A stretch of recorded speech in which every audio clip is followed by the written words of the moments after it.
Hey everyone, welcome to Speak Now Pro Wrestling episode 2 with myself, Denise Salcedo. It is the October 7th edition and we have so much to talk about on today's show. Tonight I'll be sharing my thoughts on the G1 Climax 30 from all the dates including October 1st, 5th, 6th, and 7th. So that is 4 shows that I'm going to be recapping for today for the G1 Climax 30. So it is going to be so much to get into. And then in the second half of this show, we will be discussing both AEW and NXT because so much went down here tonight.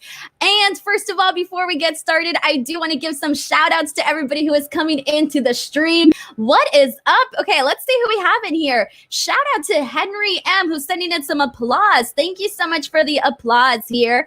And then we also have Nelson Wade, who says dog collar match was awesome, as was Hobbs. Brian Cage, FTR was going good, but I think something happened to Jack Evans, ? Well, we will get into that and all of that and more. However, I do want to thank you all for coming back to today's show. This is my second show, and I'm so excited to be here chatting with you all. And I do want to give you all a reminder and let you know that if you send in any super chats throughout the stream, it is very much appreciated. The super chats do really help me out. And if you want me to make sure I read your comment on the air, send in a super chat, and I will make sure to read your comment. But other than that, comment away because I will be reading each and every one of your comments, or at least trying to, because let's face it, there are so many of you in here right now. But once again, send in any super chats my way. A shout out to Wrestling Fandom who says Denise equals ratings. God, I hope so. And Destroy Tyler says Denise is a draw. Big facts. Well, you know what? I hope we keep that momentum going, right? And Robbie Burns says another NXT injury. Get better, Ridge Holland. Yeah, I felt so bad seeing that today, what happened to Ridge Holland. And again, we'll talk about that shortly, but it just hasn't been looking good right now for NXT. They have seriously been bit by the injury bug. There's been so many injuries as of late. You know, Finn Bálor is one of them. And it's just, it seems to be like it's happening a lot right now. And it's definitely hurting NXT. But hopefully, Ridge Holland does get better. Again, I don't have any updated facts as of right now on Ridge Holland, but I guess we'll find out as the show progresses. Kush Ting Clan says pumped for today's show. Let's go. Let's do it, guys.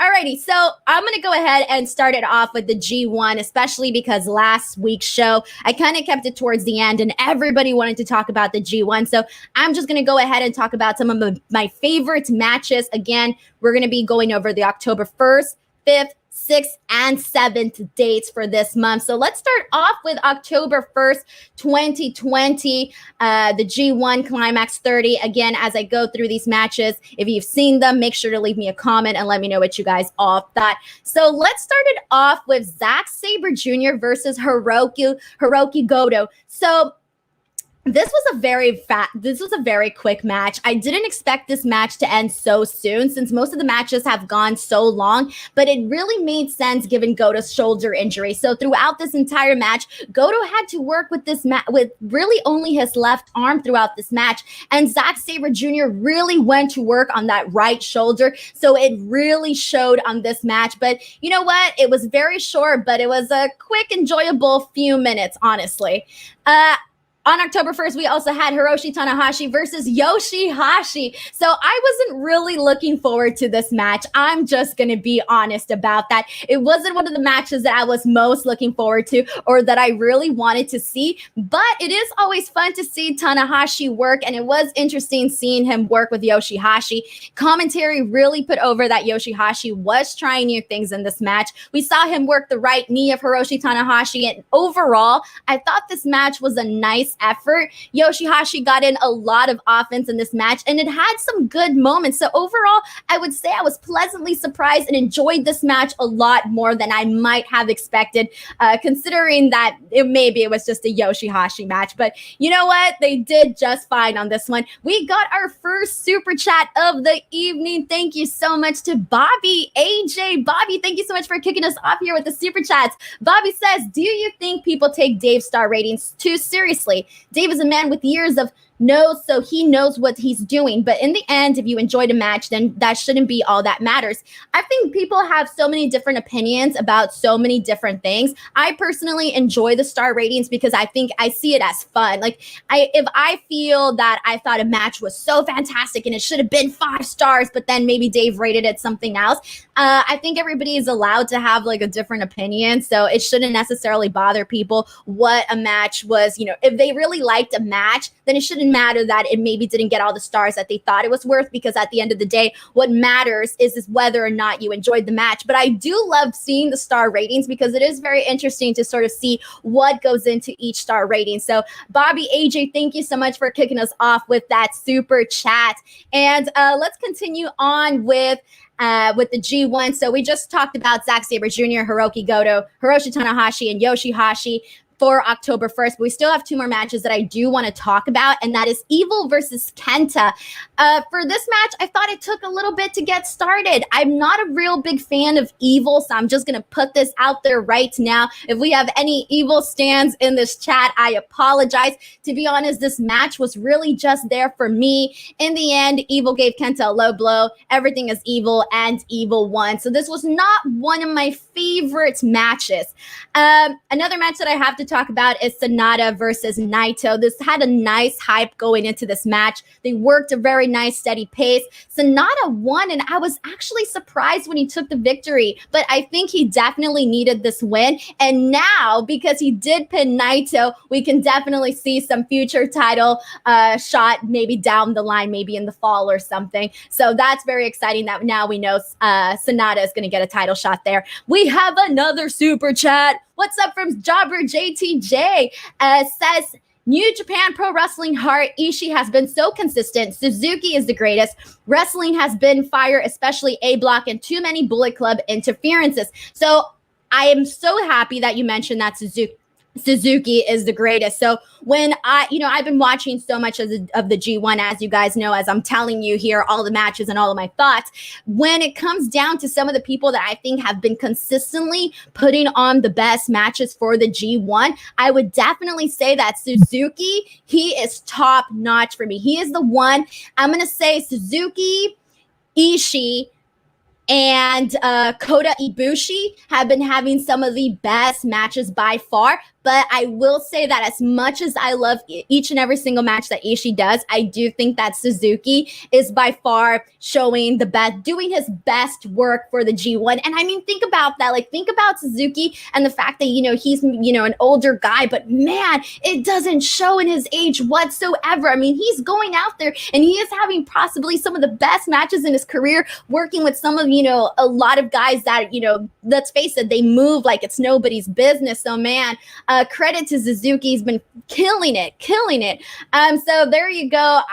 Crocodiles. Oh, DJ Greco says, I'm just happy that the G1 happened this year and with people, right? Who would have thought? Who would have honestly thought? And Crocodile says, bruh, I wish Suzuki would win a tournament. I would too. Oh my God. He just goes out there and does amazing work, but I can continue on rambling on and on about that. Let's go ahead and move on because we do have 3 more nights to talk about. Let's jump into the October 5th episode for G1 Climax 30. Let's kick it off with Jeff Cobb versus Jay White. So what I'm really enjoying in terms of Jeff Cobb right now is that I like his vibe, all right? We all know Jeff Cobb, he's a big guy. We know that already. But the fact that he comes out here and he just looks like somebody, if you weren't a wrestling fan or you didn't know about wrestling and you just decided to watch the G1 for whatever reason and you saw Jeff Cobb, you would think, okay, whoever is facing Jeff Cobb in this match is going to have a hard time beating him because look at the way that he looks. And I think that we really are getting that with Jeff Cobb in this tournament. And I think if anything, that's adding a new element into his matches where it's like, it looked so impressive whenever Jay White, was able to like pick up Jeff Cobb or throw him around because it looked impressive because he's a big guy. So overall, I thought this match was fine. And it was really nice to see Jeff Cobb take the win on this one here. And we have some more super chats. We have one from iChurch Pastor Blaster. Says, hey, sis, stopping by to support. Thank you so much, iChurch Pastor Blaster. And Abhinav Tiramala, thank you so much for also sending in a super chat. Abhinav says, Evil is really good, but he's wasted as just another interference heel. It makes him and Jay too similar. Evil's theme and presentation is amazing. I agree with you in terms of the theme and presentation and him being good, but I didn't necessarily think he was IWGP champion good. So there's definitely different levels, and I never saw Evil in that light. But thank you so much for sending in the super chat. You are awesome. Cody Molly has a question for me. Says, is she a YouTuber or a reporter? Well, fun fact, I actually studied broadcast journalism, so I definitely have the reporter background, but I mainly do YouTube because news was too depressing and I want to talk about wrestling. So I hope that answers your question, Cody Molly. Alrighty, guys, let's go ahead and continue on because there are some other matches that I definitely want to talk about. So we were praising Suzuki just a few minutes ago, and I gotta praise his match that he had with Okada. This is again for the October 5th show, Okada versus Suzuki. So my favorite thing about Okada is when he gets pissed off, when he gets mad. I love Okada's facial expressions and, the energy and personality that he brings into the ring. And so in this match, Suzuki was pissing him off, because here's the thing about Suzuki is that to this day, Suzuki continues to treat Okada as a young boy. No matter all of his accomplishments that Okada has done, he still slaps him around and, treats him like a young boy, right? And the fact that he still does that, I think adds a lot of intrigue. And so he really made Okada pissed off in this match. And I loved the back and forth between both of them. And then in the end, when Okada did take the win, Suzuki just goes out and he gets pissed, throws down the barricades. I loved everything that they did in this match. So, definitely check out Okada versus Suzuki. And another match that you guys have to check out is Kota Ibushi versus Will Ospreay. So this was one of the matches that I was dying to see. Okay, like we all have those matches we really want to see. Well, you all know that, or you don't know, but you know now. You all know that I'm a big fan of Will Ospreay and Kota Ibushi, and so I had a lot of expectations going into this match, and that's very unfair to do because when you have these high expectations, it's very hard to, get them met, make sure that they actually satisfy your needs. But this match did that, guys. Ospreay was really playful throughout this match. He was disrespecting Kota, and Kota was definitely not pleased whatsoever. I really just enjoy seeing both Kota and Will Ospreay work together. I mean, everything they do is so smooth. The way they counter each other's moves is really exciting to see, and just the things that both of these guys can do with their bodies, I mean, each and every single time, it is impressive. So check out Kota Ibushi versus Will Ospreay. DJ Grecio has a comment for us. He says, yeah, so many New Japan references and Tanahashi as cherry on the cake. I am assuming you're referring to AEW, which we will get into in a second. Henry M says, Denise has great analysis. I want to hear her star ratings. Oh, no, I feel like that, that's definitely Dave's thing. I wouldn't be able to duplicate that, but I'll give thumbs up for sure. I'll be like thumbs up or thumbs down on a match. All right, guys, let's go ahead and jump into October 6th. So October 6th, I kind of felt was maybe not really a strong night in terms of a lot of the matches. I really only want to talk about Zack Sabre Jr. versus Sonata. We saw Zack Sabre Jr. on offense for the first half of this match. Honestly, if you love Zack Sabre Jr. matches, then you will enjoy this one. This is the match that you want out of Zack Sabre Jr., and we definitely got it on here. He worked Sonata's left arm. This was a nice match, and I have been appreciating Sonata's work from this tournament more and more. Like, he's just getting better and better, and he's been on my favorite matches list, since the last one that I did last week. And we shouldn't really be surprised about this whatsoever because Zack Sabre Jr. and Sonata have always had really good in-ring chemistry. So, I mean, it's really no surprise that they had a decent match. And the other match that I want to talk about from the October 6th show was Hiroshi Tanahashi versus Kenta. Oh, God. Okay. I've been saying all the matches that I love, right? So you're probably getting irritated on that end. But I will say this. I did not like the Hiroshi Tanahashi versus Kenta match. I didn't feel this one at all. It didn't really feel like a main event to me. And if anything, it was probably my least favorite main event that we've seen thus far on the G1. So unfortunately, I will have to give this one a thumbs down on that one. So yeah, that one's pretty much that. Kush Tang Clan says anything Kota Ibushi is lit. Yes, I agree. Lou Pickney says Ishii versus Taichi was a great match. Really enjoyed that one. And we have another super chat. Thank you so much to Michael Esquivel. Thank you. He says, don't forget, Denise loves Kanye. Oh, no. BTW, guys, I am not a Kanye West fan. I'm just throwing that out there right now. I know it's totally unrelated to what we're talking about, but Denise Salcedo is not a Kanye West fan, which means I'm easily trolled by this. But thank you so much to Michael for sending in a super chat. Alrighty, everyone, let's move into the fourth and final night that I'm talking about for today for the G1 Climax. That is the October 7th. And we need to go into Jeff Cobb versus Okada. So I already told you what I like about Jeff Cobb, what we've been seeing of him in this tournament. For this match, to be honest, I didn't like it. I wasn't crazy about it either. I was expecting a lot more out of Jeff Cobb and Okada.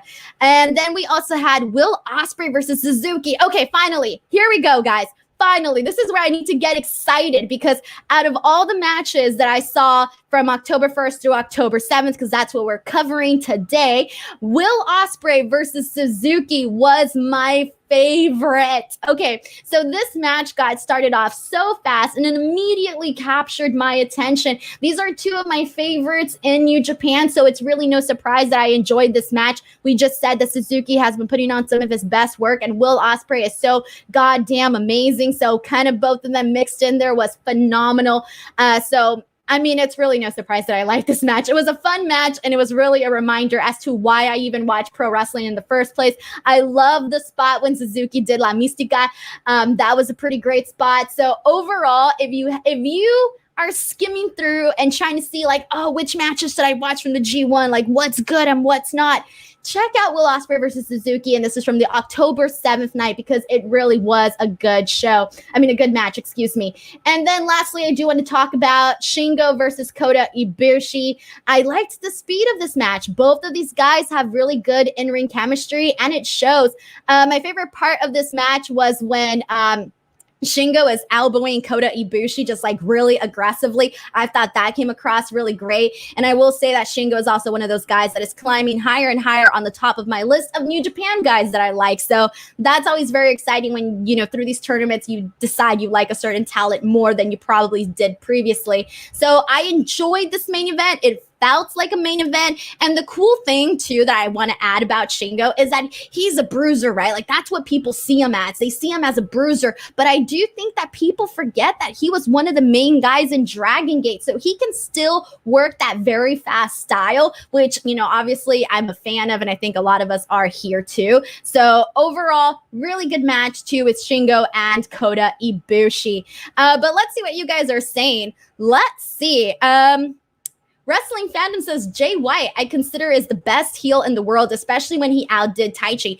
Jay White has been phenomenal in the G1. And when I said this last week, and I will say it again, Jay White has been doing such great heel work, and it's everything that he does. It's his facial expressions. It's the stuff that he does in between the moves, the way that he works the camera, the way that he mocks the crowd, the way that he's even winning his matches. You know, we've seen him pull the low blow a bunch throughout this tournament. So Jay White, honestly, man, I can't put the guy over enough.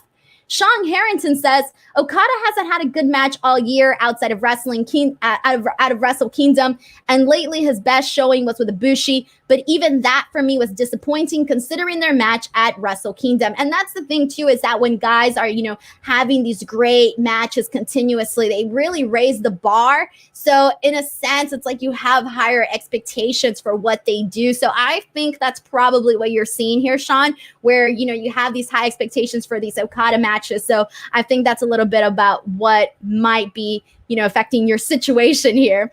Henry M says, sucks that Okada seems hurt, but everyone else is really stepping up. And alrighty, I'm trying to see what else you guys had to say. Thank you so much. D-Train Riot Maker says, Denise World Order. Yes, if you are in the stream, you are officially part of the Denise World Order, everyone. And we had another comment that I wanted to read about Okada, but I think I lost it here. Oh my God. Oh yes, Crocodile says, to be honest, hasn't been Okada's year. Okay, so I think a lot of you guys are on the same page when it comes to how you feel about Okada as of right now. Real quick, guys, before we get into the second portion of our stream, I do want to remind you all, if you want to send in any super chats my direction, they are very much greatly appreciated. So that at any point, if you want me to make sure that I read your comment, send in a super chat and I will make sure to do so. Also, a friendly reminder that this is my second show and I will be back each and every single Wednesday at the exact same time, 8 p.m. Pacific, 11 p.m. Eastern time. So feel free to always check back here. Subscribe if you haven't already. Follow me on Twitter or on Instagram @_ Denise Salcedo so that you guys always know when the show is on. And I'll be posting the link maybe a day before so you guys can always go ahead and set a reminder and you won't miss the show. But now, alrighty, everyone, it is time to talk about NXT and AEW. So both nights, they had a lot going on tonight, guys, both shows. Let's start off with AEW. So AEW today was celebrating 30 years of Jericho. Man, 30 years of Jericho, guys. This is crazy. And they had a lot of, really good moments throughout the show. So I'm just going to go ahead and break down what I thought were some of the best moments or need to talk about moments, really. So let's kick it off with Will Hobbs versus Brian Cage. Make sure to send in your thoughts in the chat section as well, because I will be reading your thoughts on this. So Will Hobbs versus Brian Cage. You know what? I've seen Brian Cage wrestle so much, guys, throughout like every single promotion that you can think of. I've seen Brian Cage wrestle, but every time I see him in the ring, it never fails me to be impressed by how agile he is and how fast he moves. I mean, it is incredible. And I feel today was a nice reminder of that on AEW Dynamite. I mean, Brian Cage, I know that this match, I feel like most of us were looking at Will Hobbs and seeing how he sort of, compares to Brian Cage and how he compares to, some of the other talent. But I really thought that Brian Cage was like the main focus of this match. It was a really good match. I thought that Hobbs did look amazing. And anytime he was able to pick up Cage, I mean, it looked pretty impressive because Cage is not a small guy whatsoever. And the fact that Hobbs was able to get him off his feet was really cool. He also had a really nice frog splash, which I digged totally. But honestly, it was an okay match. It was fine. But let's see what you guys are saying. What do you guys think about Will Hobbs and how did you guys feel about this match? So let's see. Paul S. says, Will Hobbs versus Brian Cage was good old-fashioned beef down. That's a good way to say it. A good old-fashioned beef down. DJ Grafton says the Beef Mountains had a great opener. And Kung Ting Clan says Brian Cage is too huge to move like a cruiserweight, but that's what makes him stand out, though, Kush Tang Clan. I like the fact that you don't expect a guy like Brian Cage to move the way that he does. I think that's part of the perks and part of the attraction of being, of seeing Brian Cage work. It surprises people. Wrestling Fandom says, I was so happy that Excalibur mentioned the backstory about Will Hobbs and his late brother. That's how you make a baby face. I love whenever Excalibur brings in any sort of like fun facts to the commentary or anything like that, because it really does help that out. Nelson Wade says that match ruled. And Rome says, nah, Hobbs looked better than Cage. Interesting. I'm glad you saw it that way, though, because I kind of thought that, that Cage looked better, obviously. But hey, we all see it differently, so that's really good. And let's see what else you guys are saying. Harvard Thrin says Hobbs was good, but Brian looks like a statue. Interesting. All righty, guys. So let's go ahead and, we have another good one here. Envy says, BC standing moonsault is always shocking. I agree with you. Yes. And that's the cool thing. Whenever you can get a surprise out of somebody, even though you've seen it, several times, I think it definitely works. And Tycho T says Hobbs is a wrestler from where I'm from. Love seeing him on TV. And Kush Money says Love Will Hobbs, push him to the moon. So I'm definitely getting a big sense of Will Hobbs fans here. So that's great. So I mentioned earlier that tonight's AEW was also celebrating 30 years of Jericho. And throughout tonight's show, we got to see a lot of his very famous friends come out and do, little messages for Chris Jericho, which are really nice, just really celebrating the 30 years that he's been in wrestling. Some of the people that we saw were quite surprising. And some of them, okay, we can see it happening. So what did you guys think about some of the people that showed up and did these little messages for Jericho? Some of the people we did see was Slash, Hiroshi Tanahashi, which honestly, I did not expect whatsoever. Shaquille O'Neal, Don Callis, DDP, Lance Storm, Fluffy, Gabriel Iglesias, Ultimo Dragon, Paul Stanley, and so many more. I was so happy when I saw Hiroshi Tanahashi, and I think that a lot of people are like, what does this mean? Does this mean anything? Since a lot of people have been wondering what is going on with AEW and New Japan, and New Japan, is there going to be a possible relationship between the two? And honestly, I may be like, I don't know if I'm not as optimistic or something. I personally just think that this wasn't necessarily maybe a sign of them, working together or building some sort of relationship. I saw it more as like, okay, Geto has been friends with Jericho practically his entire career, almost 30 years. And so I kind of saw it more as like a favor. And just because he still respected Jericho with everybody. So that's just my opinion, but I don't know. I think a lot of people saw this as a potential, hey, maybe AEW and New Japan, have finally found peace and are gonna, work together. So what are your thoughts on this? Do you think it was just like, all right, we're cool with Jericho, let's bring in Hiroshi Tanahashi, let's have him send in a message? Or do you think that there is going to be a relationship between AEW and New Japan in the near future? So let's see what you guys are saying. Nathan Rodriguez says people in the F4W Discord were marking out over Tanahashi. So was I. Honestly, I agree.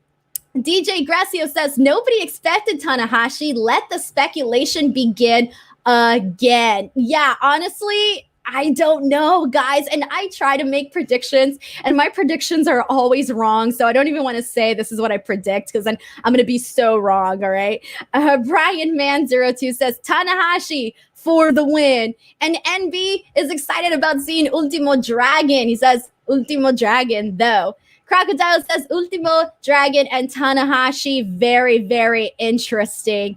All righty, guys. So I think most of us are pretty surprised. Okay, Sean Harrington says, Denise, you are missing the other clues. New Japan clips of Mox and Archer. Yes, I was going to mention that later on, but I might as well mention it now. I did notice that as well. So part of that makes me wonder, maybe I'm wrong, because at first I didn't see that maybe there would be a relationship with AEW and New Japan. But like I said, I can definitely be wrong. And given that you just mentioned these other clues, then who knows, right? Who knows?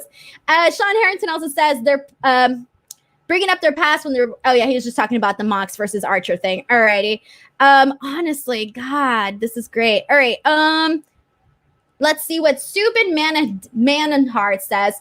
Subin says, would have loved to see some WWE stars in the mix too. I know it wasn't going to happen, but Jericho had so many amazing years here. That was definitely not going to happen, guys. Definitely not.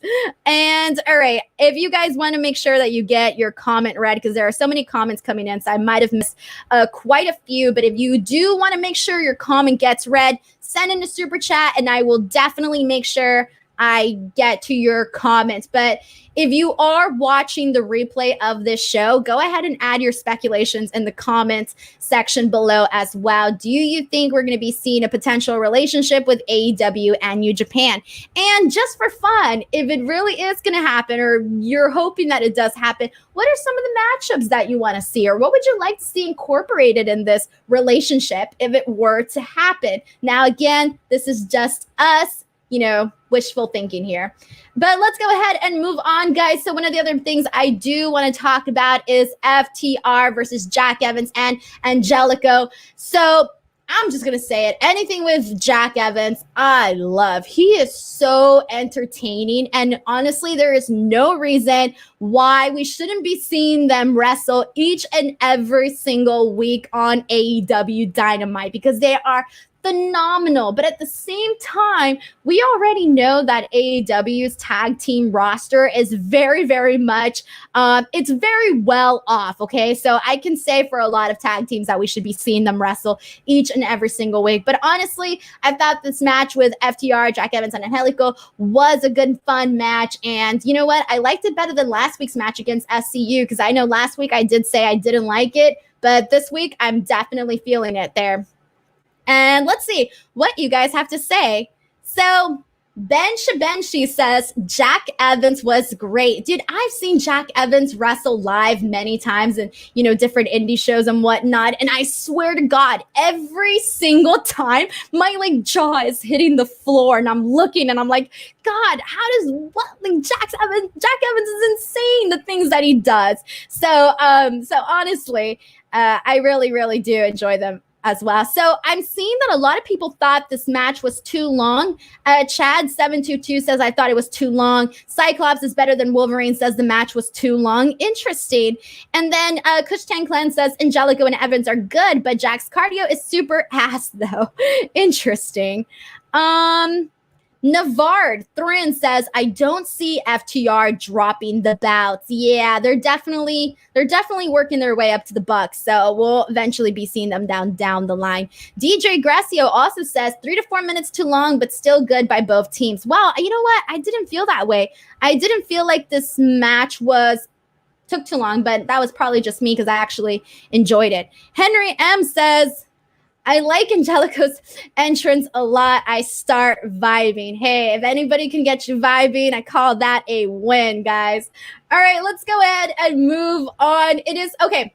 So before we move into the dog collar match, I do want to say that when the Bucks super kicked the camera, man, that was such a great shot. I loved it. It was just perfect timing. And so it was really pleasing to see. We also saw Best Friends come out after the match and call FTR weenies, guys. Weenies. A big insult, I guess, to be called a weenie. All right. But let's get into what I think everybody wants to talk about now. And it is the dog collar match for the TNT Championship. Cody versus Mr. Brodie Lee. So get your thoughts in on this one, because I know you guys are going to have a bunch on this one. But I'm going to go ahead and start off talking about how I felt about it, what I thought, and then I'll go ahead and read your guys' comments. So first of all, I thought it was a nice touch to have Greg the Hammer Valentine, out, watching this match. I thought that was a really, really nice touch, given his history. He was involved in one of the most famous dog collar matches ever with Roddy Piper. So given that, I thought that was a really nice touch to have him out there. But now, in terms of the actual match, we saw blood come in very fast in this match, in my opinion. Now, I was already expecting a lot of blood, a lot of, a fight, guys, a fight. That's what I was expecting. And we got that. But I did think a little bit that when the blood came, it wasn't as impactful. I thought they could have focused more on the gravity of the brutalness of this match when the blood was actually revealed. That was just one of my little nitpicky things. But we do have a super chat that I want to read before it passes. Cyclops is better than Wolverine says Cody winning was BS and made me like him less. Oh, we're getting into that. Okay. I will share my thoughts on that in a second, but thank you so much for sending that in. Cyclops is better than Wolverine. I very much appreciate the super chat. And, okay, a lot of people are feeling this way. Michael Esquivel also says Brodie should have won. Michael, thank you so much for sending in the super chat. So, all right, let me just say that I did like a lot of this match. I like the fact that, I I thought the more simple the moves were, the more impressive it made the match, because what was really selling each and every single move was the actual chain. Now, I will say this, the chain was too long, guys, all right? The chain was a little too long. I thought it should have been a little bit shorter. Granted, it's a lot safer to have a longer chain, but it definitely felt a little too long. I did like seeing, you know, Cody wrap around the chain around his fist and punch Brodie Lee. That was really cool. My favorite part was when Cody, the finish really, when Cody wrapped Brodie's whole face with the chain, and it was a good segue into the Crossroads for the win. So there was some really cool spots in this match, and obviously the chain is definitely what did it. But I will have to agree with all the people who are mad here about Cody Rhodes winning the bout. So I do agree with the people that just sent in the super chats and some of you guys in the comment section. I did think it felt way too soon for Cody Rhodes to, you know, to become champion. He just came back. I think it was the September 23rd edition of AEW. He just came back, guys. And so for him to get his revenge right away and win the bout, it's kind of like that whole chase is completely gone. I thought that they could have definitely, you know, made it last a little bit more. I mean, there's a whole stable that he could have gone after, and they could have really, you know, really built this up for a really grand finale between him and Brodie Lee. So I do think that this was definitely rushed. And so I agree with you guys. I think Brodie Lee should have definitely retained the TNT Championship. However, I did like the nice heartfelt promo at the end, which I thought I was honestly a fan of. It was a nice, like, very fiery babyface promo, which was fantastic. And we already know that Cody is fantastic on the mic, so that's really no surprise whatsoever. But I do agree that it was way too soon for Cody to become TNT champion. But what are you all saying? Let's see what you guys are commenting here. I'm going to scroll up a second and see. Nelson Wade says the chain was so noisy. iChurch Pastor Blaster says, I think this is a setup for next week. And Headbanger 142 says, I can still hear you say you'll never break the chain. And Navar Thrin says, and it fell off like 3 times, ? And Crocodile says they did not notice the chain noise, actually. And Shad72 says, great chain wrestling. And, Kushtan Clan says, Brodie needed the dub. And then some language that I will not repeat on here.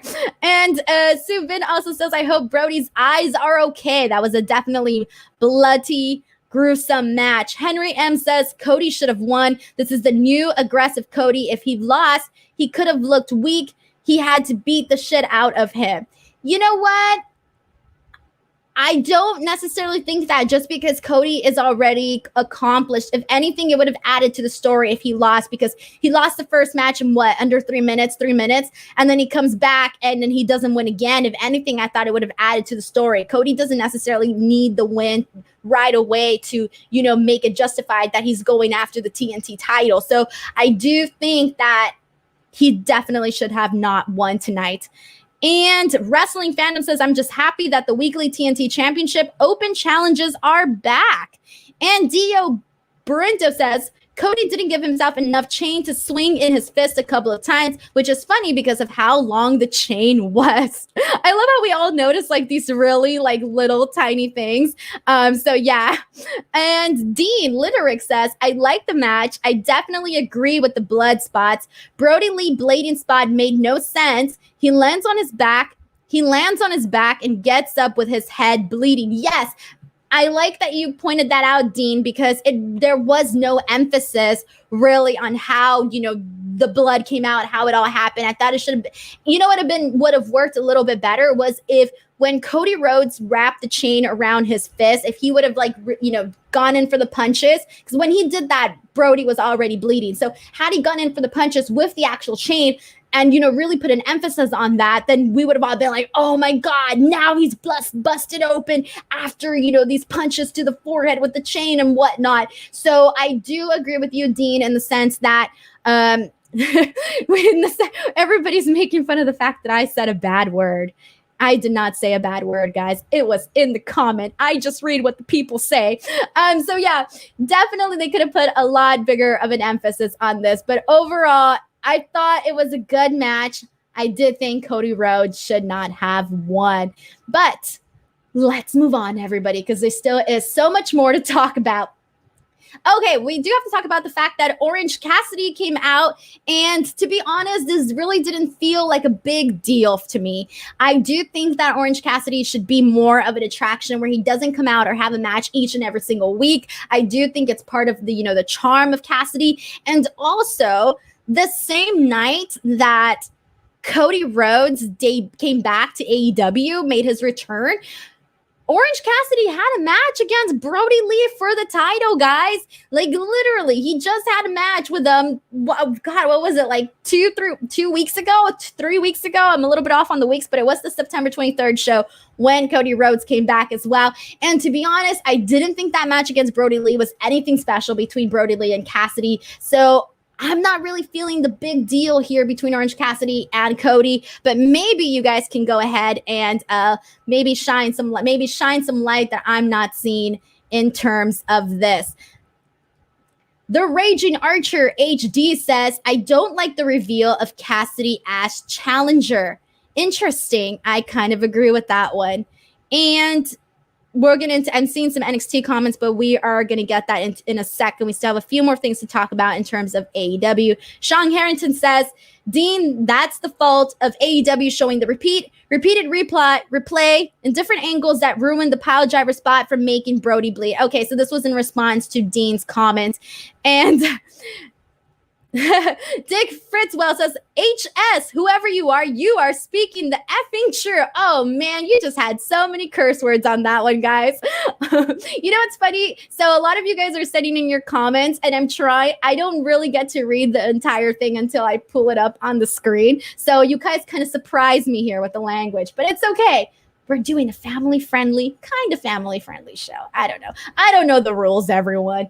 I don't know the rules. All right, let's move on. We have one more thing that I do want to talk about, and it's obviously the ending, the main event, Luther Serpentico, Chaos Project versus Jake Hager and Chris Jericho. Obviously, this was closing the show, Jericho's 30-year celebration. We all knew that. Jericho wins. This match, honestly, it really fell flat to me. There's not really much I can say about the actual match. But let's talk about the Jericho promo and everything that happened before it closed out the show. So, Jericho's about to, really, talk about, his 30 years. He's about to go off on something. But MJF's music hits. He comes out and he ends up giving Jericho a framed photo of himself. And he has a clown presented. And that was kind of it, guys. Like, not really much happened there. To be honest, I kind of thought that this didn't feel grand to me. I was expecting the celebration to feel more special, more grand, more of a big deal. But I do think it fell short, in my opinion. Like the Keys Boo says, the kind of lame main event. The Keys Boo also says, should have had someone special come in for him to wrestle. No idea who, but just about anyone would be better than Luther. Well, the reason why they had Luther is because he's literally known him for 30 years, like his whole career. So obviously that's why he had him in this match. But I do think that the main event and the segment and everything, all of that just really, it really fell short, honestly. It really, really fell short. TR says main event stunk. Yeah, I agree. Wrestling Fandom says Dynamite ending with all the credits going to Jericho was super hilarious. I mean, he did invent everything, so it makes sense, right? Thank you for reminding me, Wrestling Fandom, because that is the only thing that I loved about this celebration, or, the ending to AEW Dynamite, was all the post-show credits for Jericho. It's like produced by Jericho, camera by Jericho, and who knows what else by Jericho. I thought that was really fun, really clever, and it's such a good way to, just give a fun nod to Jericho and all that he's done. And I mean, let's face it, the guy has like 50 careers. He's done just about it all. So I can definitely see all of those credits ranking up for him, though. So there you go. Guys, that was AEW Dynamite today, but we are not done. There's so much wrestling to talk about, guys. Okay, let's jump into NXT. So this NXT episode was the fallout from NXT Takeover 31, which if you missed my post-show review on NXT Takeover 31 on my YouTube channel, just know that the gist of what I thought was that I loved it and I thought it was one of the best WWE pay-per-views of the year by far. I mean, Kyle O'Reilly, Finn Bálor, holy moly, they killed each other, guys. It was fantastic. I loved NXT Takeover 31. So this was the fallout from this. Let's kick it in, guys. Let's kind of start talking about this. So first of all, let's talk about Finn Bálor. Finn Bálor, and we've known since right after the pay-per-view that things were not looking good for him. He did announce on social media that he has a broken jaw in 2 different places, which, as we mentioned earlier, things on the injury end for NXT really aren't looking good, guys. It really isn't looking good. And I do not know what this means for Finn Bálor, but I guess we will just kind of have to wait and see and hope for the best, hope for a fast recovery for him, and hopefully, get to see him in action soon. This was also the first NXT episode in the Capitol Wrestling Center, because the first was introduced for NXT Takeover 31, but this is the first actual NXT episode with the Capitol Wrestling Center, which makes such a big difference. And God, I love the Capitol Wrestling Center. It just really, really adds so much to NXT, something that NXT was really, really missing in their programming. Oh man, Nelson Wade says NXT title is cursed. Oh God, I try not to believe in stuff like that, but yikes. And DJ Gracio says, get well soon, Ridge Holland. We will talk about that in a second. Narver Thrin does point out that TakeOver was great. Yes, TakeOver was fantastic. And Dean Litterick says, so many WWE title reigns have ended via injury over the last few years. There's some sort of curse. I like how we're all going the curse direction. It's a curse. It's a curse. Narvar Thrin says, I turned it off and stopped watching, switching back and forth. So you did not enjoy NXT today. You know what? They had some good moments. Let's talk about it. So probably... yes, definitely match of the night was the opening match, which was Tommaso Ciampa versus Kushida. I love this match right from the start. I'm very happy with what they've been doing with Kushida as of late, where, NXT TakeOver 31, he beats the hell out of Velveteen Dream, comes back this week, and he has a match against Tommaso Ciampa. That's a big deal, guys. So I love the fact of what they're doing with Kushida. However, I did not like that we had to see Velveteen Dream return again today. Well, return is not the right word. What I want to say is that after Kushida literally killed his arm, guys, like killed it, all right? He worked that arm like crazy at NXT TakeOver. And for Velveteen Dream to come back really a few days later, he shouldn't be healed by now. He should have definitely stayed out of tonight's show, and we should have not seen him for maybe a week or 2 or however long, just so he can really sell, how brutally Kushida beat the living hell out of him on TakeOver. So to be honest, I was not a fan of how this match ended, but the match itself was really great before all of this Velveteen Dream interference. So let's see what you guys had to say about this. Dean Litterick says, give me more Kushida. DJ Gracio says, it's not curse. It's the hot shot booking that now bites an NXT ass.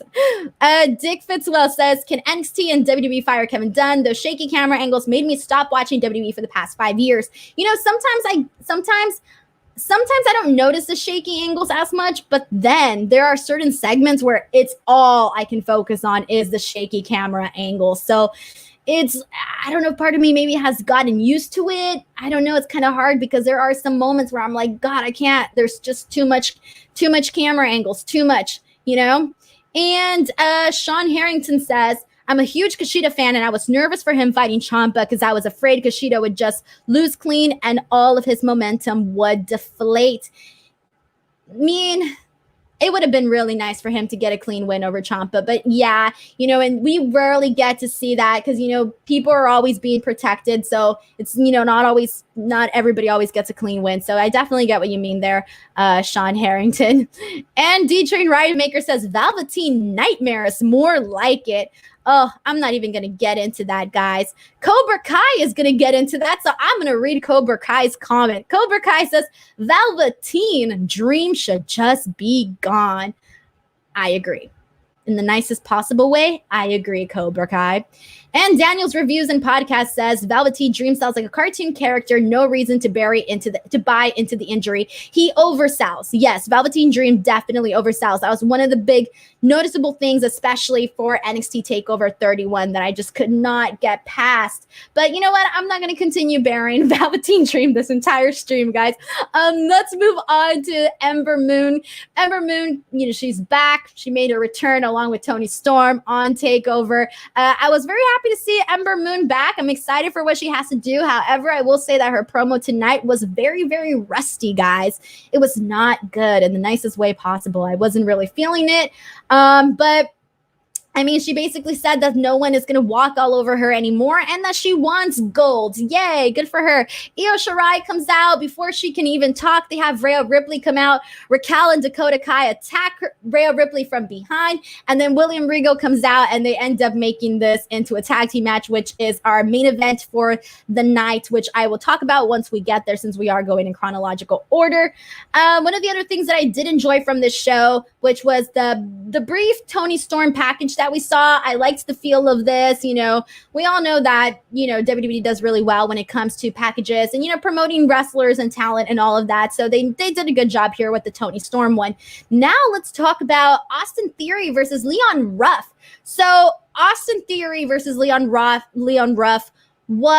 it was a fine little match. I wasn't expecting for him to go on and end up having 2 matches, so I didn't see that coming. But I do want to say that Leon was pretty impressive in this short little match that we saw him in. He was really fast. I was very surprised by how much momentum and energy that Leon has. So good for him. I was actually really enjoying him in this match. But before I move forward, we have another super chat. Thank you so much to Cyclops is better than Wolverine. Says, Io is Beyonce. Everyone else is Callie and Mitchell. That is a very interesting way of putting it. Cyclops is better than Wolverine. Thank you so much for sending in the super chat. Alrighty, guys. Where was I at there? All right, so Austin Theory wins this match with Leo Ruff, and then afterwards, Dexter Lumis comes out, and then they end up having a match together. This was a good match. I like the ending. Dexter Lumis put on a head and arm choke on Austin Theory, and Theory ended up passing out. Then Cameron Grimes comes out and kicks Lumis on the chest, kicks him, and we kind of just, go from there. But now let's move into Danny Burch versus Ridge Holland. So Ridge Holland was definitely one of the topics for tonight that we've been talking about throughout the stream, and that's because we sort of had an unfortunate incident happen. So first of all, the Burch Ridge Holland match, it was short, it was quick, but it accomplished what it needed to in terms of getting a nice win for Ridge Holland. I mean, Ridge Holland has been very impressive thus far on NXT. I mean, I just love Ridge Holland, and even the post-match attach on Danny Burch was freaking killer, especially when he was doing all the headbutt attacks on Danny Burch. I thought that was pretty awesome. Anytime that Ridge Holland does all of those headbutts, oh my God, just know that I'm somewhere marking out for that, okay? Oni Lorcan comes out and attacks Holland, and now let's get into the scary moment. So there was a scary moment where Ridge Holland was supposed to catch Oni Lorcan. He goes over the top rope, and Ridge Holland sort of couches him, but he doesn't really because his left leg gives out, and they ended up having to take him out in a stretcher. So as of right now, I still haven't read any updates on what is going on with Ridge Holland. I don't know if they've sent out an update while I've been doing the stream, but prior to the stream, I still have not heard any updates on Ridge Holland, but it did not look good, guys. His ankle went in a different direction. His knee went in a different direction. It looked really bad, especially watching the replay. I think I watched it 3 times, and I did not like seeing it over and over again. But best wishes to Ridge Holland, especially right now that, with so many injuries on the NXT roster, it would just not be good to have another one. And it just wouldn't be good overall for Ridge Holland. But then again, you guys know what it is. It's wrestling, and we see this happen a lot. So but yes, well wishes to Ridge Holland. Let's see what you guys are all saying here in terms of what. All right, Sean Harrington says, I'm not a fan of Lumis as a baby face. I can't see it. And then Dean says, I never want to see Dexter Lumis on my TV screen ever again. Is it the eyes? Is it the eyes of Dexter Lumis? Because he's got some creepy, creepy eyes. And let's see, I'm going through your guys' comments. And earlier, we were talking about Toni Storm. You guys have some comments on Toni. D-Train Ridermaker says, to quote Denise, Toni Storm is a goddamn star. She really is. Sean says, I agree about Toni Storm. Like I said earlier, I wanted Toni to get that push Rhea took from her. Yeah, I agree. And Crocodile says, I've always been meh on Toni. Really? I think Toni Storm is fantastic. She has the full star package in the making, honestly. George Master says, Dexter Lumis is fantastic. Wrestling Fandom says, Dexter Lumis creep / serial killer gimmick just doesn't click. Really? I actually love the serial killer vibes that we get from him because it feels very natural. Like you look at him and his face does not lie whatsoever. And then Cyclops says, yikes, yikes, yikes, yikes, yikes. Poor Holland. Yeah, poor Holland, honestly. Alrighty, everyone, let's move on to after this, we got to see Shotzi Blackheart versus Xia Li. This was a fine match. Shotzi Blackheart has been on fire. Excited for her to host Halloween Havoc on October 28th. That should be a good show. Good job for Shotzi Blackheart. I don't know what that letter was all about. Xia Li got a letter at the end. I have no idea what that's about. If you guys want to inform me on something that I'm clearly unaware of, go ahead and drop it in the comments section because this one kind of just went over my head on there. But let's move on to the main event. As I mentioned earlier, William Regal did set up a main event between Raquel and Dakota Kai versus Rhea Ripley and Ember Moon. This was a good win for Ember Moon. She definitely needed it. And honestly, the thing about Ember Moon is that when she was in the main roster, she wasn't necessarily misused in the main roster, is that she really wasn't used, period. So I do think that they can do a lot with her on NXT, and this was definitely a good start. As for Rhea and Raquel, I do kind of feel like they've sort of erased a little bit of the hype and momentum that we had going into this because we've sort of seen them, you know, there's been too much physical interaction between Raquel and Rhea, and I think that could have been a little bit more limited to keep up, you know, the momentum between this because these are two, you know, two very, very unique girls, two unique talents. So to sort of, I think they should have savored that, you know, a little bit more. But go ahead and send in your thoughts on what you thought on NXT, AEW, and all of that, and anything else that you want to add before we close out the show, because I am about to wrap up my second episode of Speak Now Pro Wrestling. But before I do so, I want to thank Jeremy Lambert, my good fellow Swiftie friend, who says, Denise, you rule, and thank you so much for sending in this super chat. You are absolutely awesome for sending it in. Thank you so much. All right, what are you guys saying? All right. B Moth Bear says maybe the mysterious note was meant for Dusty Rhodes. Also hi. Yeah, probably not. But who knows? Chad722 says Dakota Kai should be a face again. She's a natural one. You know, for me, I'm a fan of Dakota Kai, but I still think there's something missing with her. I don't know what it is. I haven't been able to grasp it, but I still think there's something missing with Dakota Kai. I'm not sure what it is, but I do like what she's been doing with Raquel. So at least we're, you know, getting closer and closer. Cyclops says, push Raquel to the moon. She's a monster. She is definitely unlike something we've ever seen before. I mean, she's definitely different. And when you have somebody that's different and unique, roll with it. And I think NXT is definitely seeing that because we have been seeing her in some really great positions on the show. And D-Train Riotmaker says, I know it wasn't discussed on the AEW number 1 contenders tournament. Sure, seems like it's going to end with Omega versus Hangman. That's definitely where it feels like it's heading. Nelson Wade says, Johnny Gargano sucks. What? Johnny Gargano does not suck. I don't believe it.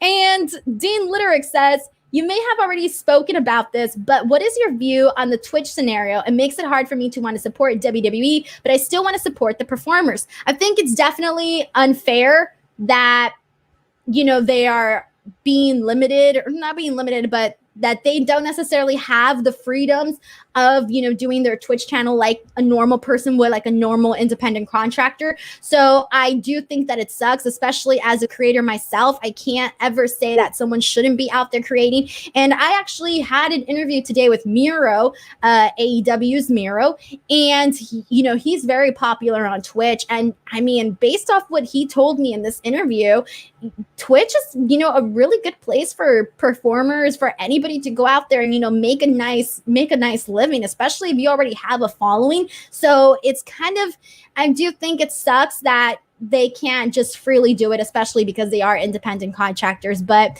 that's just my take on it. I think if anything, having a Twitch presence or a YouTube presence, a TikTok presence, an Instagram presence, whatever app it is that you choose to be a fan of or you choose to be a part of, having a presence there can really lead to a lot of benefits. Like if you discover somebody on Twitch because you like their video games and then you find out, oh, he's a wrestler, who knows? Maybe you're transferring some fans in to, go and watch whatever programming that person's on, because people like to follow people whose personalities they enjoy. So I do think that, having a social presence definitely helps. And that was one of the things that I definitely discussed with Miro today.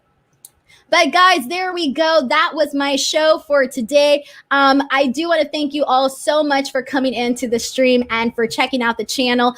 I really hope you enjoyed Speak Now Pro Wrestling episode 2 with myself. And please, please, please come back next week. I will be back here at the exact same time, Wednesday at 8 p.m. Pacific and 11 p.m. Eastern time. So make sure to set your reminder, subscribe to F4W online, or you can follow me on Twitter and Instagram at _Denise Salcedo. I am very, very active on social media, and I'm about to hit 10,000 subscribers on Twitter.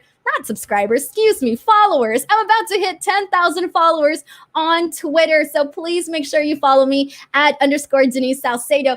Also, I do go ahead and do like different giveaways and stuff. And I'm very active. Go on there and, follow me and all of that. Plus, in the description box below, you will find links to my YouTube channel where you guys can go and check out my interview with Miro. You can check out my recent interview with Candice LeRae, and there's just so much other stuff that you can check out. Make sure you go on the description box of this video and click on those links. They are all there.